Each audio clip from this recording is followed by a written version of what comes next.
Welcome back to Candy's Classic Game Shrine, everyone. And today, on Adventures in the Third Dimension, we're going to review Mario's Tennis for the Virtual Boy. Mario Tennis for the Virtual Boy was published by Nintendo and developed by their R&D 1 team. It was a launch title for the Virtual Boy in both regions and released August 14, 1995, in the US as a pack-in title, and in Japan on July 21, 1995, as a standalone game along with Red Alarm, Talro Boxer, and Galactic Pinball. Now I know you guys are all thinking, Mario Tennis? Haven't we played this dozens of times before? And to answer your question, yeah, we have. And like every version before and after this, it offers something slightly new and different to the gameplay. In this case, it's a 3D playing field and visually seeing the game in 3D. Mario Tennis for the Virtual Boy is a highly polished game that I feel sought to display the capabilities of the Virtual Boy as best as it could. Right from the beginning, you have Mario serving the ball right into your face, making it clear that this is going to be a virtual experience. Soon after that, you get to experience the depth of the 3D in both the scrolling backgrounds of each court, as well as the ball as it volleys between each player.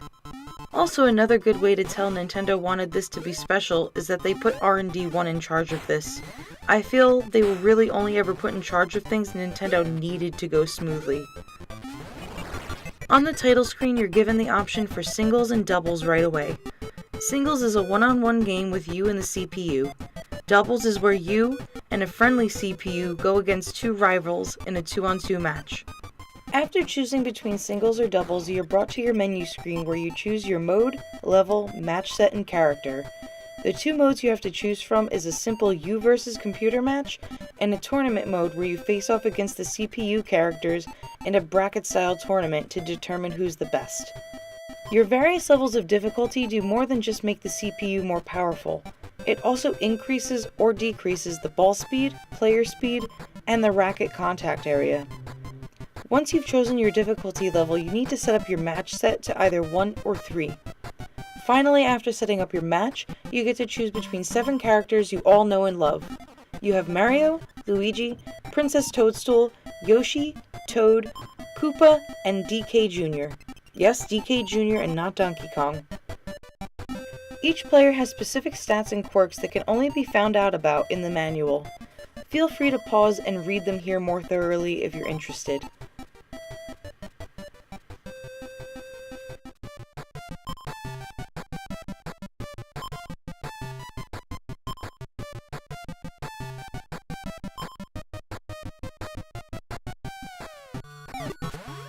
The controls in the game are as follows. You can use either D-pad to move your player, start pauses the game, select allows you to access the adjustment screen while paused, A is to hit the ball with a solid shot or to register certain selections, B hits the ball softly or lobs it over the other player, and like in the other games, L plus R plus start plus select will restart your game and bring you to the title screen. As a side note, in order to properly serve the ball, you must tap either A or B twice, once to toss the ball up, and the second to make contact with a swing. Your D-pad also allows you to choose the direction the ball goes into, to a certain extent.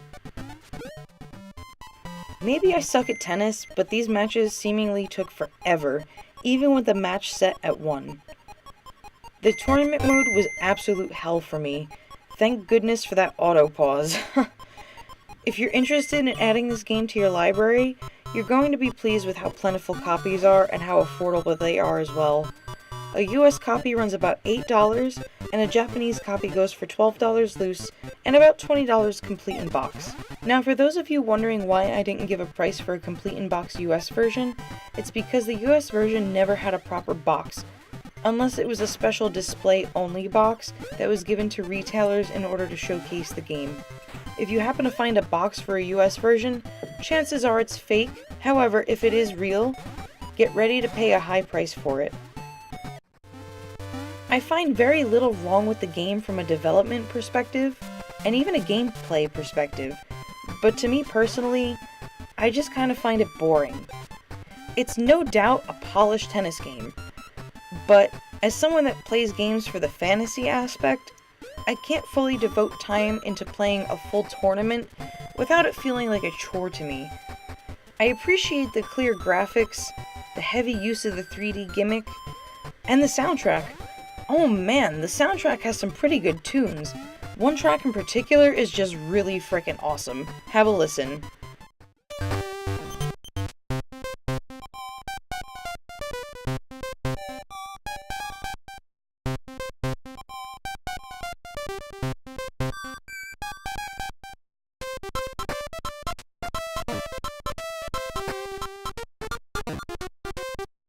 With that said, what could save this game for me?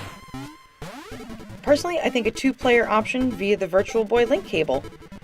And it's funny that I mention that because such a thing exists now.